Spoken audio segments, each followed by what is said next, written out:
Kamusta mga boss? G's Gaming nga pala. So dito nga mga boss, na nakikita nyo ay last 2 bases na lang ang natitira dito mga boss para ma-perfect ko yung war. At ang gagamitin nating attack dito mga boss ay Hydra na naka-clone Super Yeti. At yan ang ipangbabasag natin ng base. Kaya tara, baka na! So, TH14 versus TH16 pala ito mga boss. I-boost muna natin yung tropes at heroes. So, ang plano ko dito ay iti-trigger ko lang yung mga Invest Tower. Pero uunahin nating i-trigger yung sa gitna gamit yung RC ability. So, next is yung Air Defense. Pumunta pala sa Mortar pero goods lang. Makukuha naman niya yung X-Bow. Giant Arrow na tayo dito mga boss. Giant Arrow. Yun.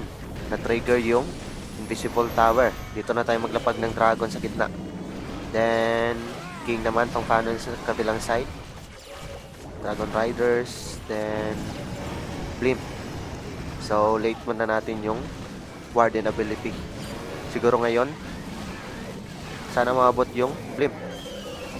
Nice, umabot pa. Then, Clone Spell. Then, Rage.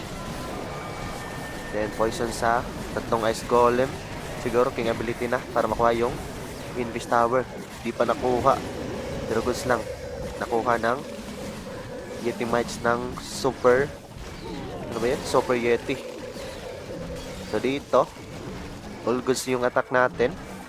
Though na-freeze pa ng Ice Golem. So meron pa tayong isang freeze. Saan ba natin to gagamitin? Di pa nakuha yung isang X-Bow sa baba. Siguro dito na tayo gagamit ng freeze sa may multi-archer kasama ng wizard para wala talagang a-attack sa warden natin. Pero alam kong mamamatay din siya since nag-lock na yung multi-archer tower. So dito, buhay pa yung king at nag-heal pa kasi naka-bomb stash equipment siya. So dito, panay hit niya sa wall pero nag-heal siya. So dito, buhay pa yung healers. May taga-heal pa sa queen. Then nabasag na yung walls. At yung threat na lang ay multi-archer tower. Pero basag na to mga boss. Yun. 3 stars yung unang attack natin gamit yung TH14 against sa TH16. Nice. So move tayo sa second attack mga boss. So maganda talaga yung attack na yun mga boss. May nagsabi pa ditong palo Nakachampa lang pero sige move tayo sa number 7 gamit yung isang TH40 natin. At naka-change account na nga tayo dito sa isang account mga boss. TH14 ulit. So ang aatakin natin ay yung natitirang number 7. Same army pa rin mga boss. Hydra na naka-clone Super Yeti. Kaya tara, baka na. So dito mga boss, i-boss muna natin yung mga heroes and troops. So ang plano ko pala dito ay check muna natin yung speeder kung saan tunganga or nakaharap. Then, yung mga multi-archer tower, since sila yung threat sa air natin. Pero dito tayo sa may right side since maraming multi-archer tower. So RC tayo dito sa may 3 o'clock. Late muna nating i-activate yung RC ability. So, RC na. Nako, abot pa ata ng Ricochet Cannon. Yun nga. Konti lang yung value pero sige. Dragons pang panel. Then King. Then Giant Arrow. Nice. Nakuha yung Air Sweeper. So dito tayo maglapag ng Dragons. Since nakagawa naman ng panel yung heroes natin. Battle Blimp na tayo. So wait lang natin Warden ability. Warden ability na. Para protect yung main troops. Nako. Na-tornado pa. Sana umabot yung Blimp natin sa may Town Hall. Para makakuha ng value. Yun nga, medyo short pero goods lang. Clone muna natin yung Super Yeti. Para makakuha ng maraming value. Na-stack pa ito sa Ice Golem. Yun nga. Naka-preheat yung Air Defense at Monolith. Naubos yung main troops natin doon Sana kayanin pa to. Pero sa nakikita ko parang short ata yung attack. Wala na tayong dragons.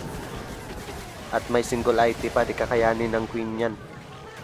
So, Hintayin muna nating mag-trigger ng ibang traps. Yun, air bounce, may lumabas. Na lock na nga ng Singularity. So, sure, dead on to.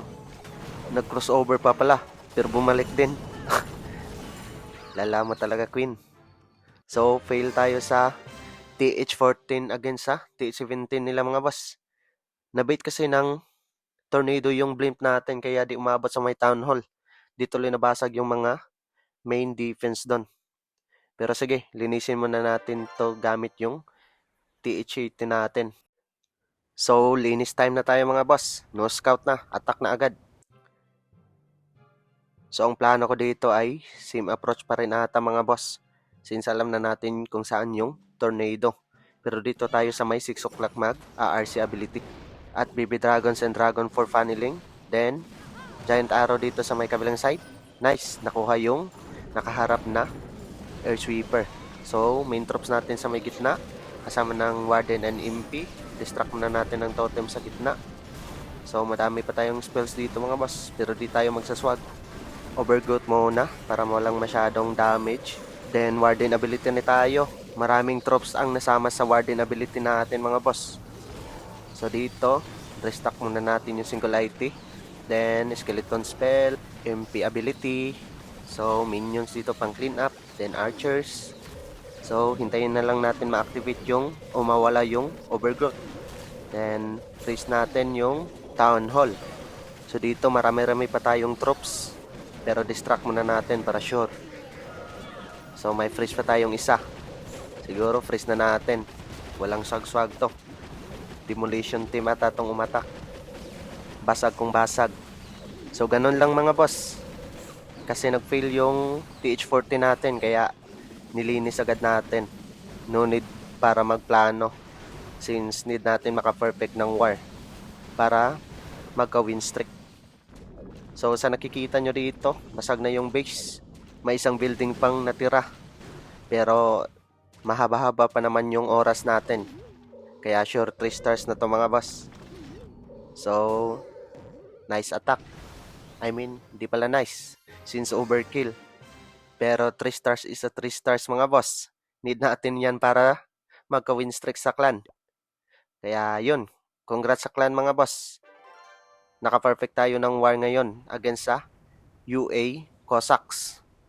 So, sila ngayon ay maraming failed attacks. Another 1 win streak na naman ang madadagdag sa win streak namin mga boss. Magiging 23 na yan. At yung 2 win streak nila ay masisira din. Sayang naman. Pero GG well played pa rin. Binigyan kami ng magandang laban ng UA Cossacks. Yun lang. Ingat!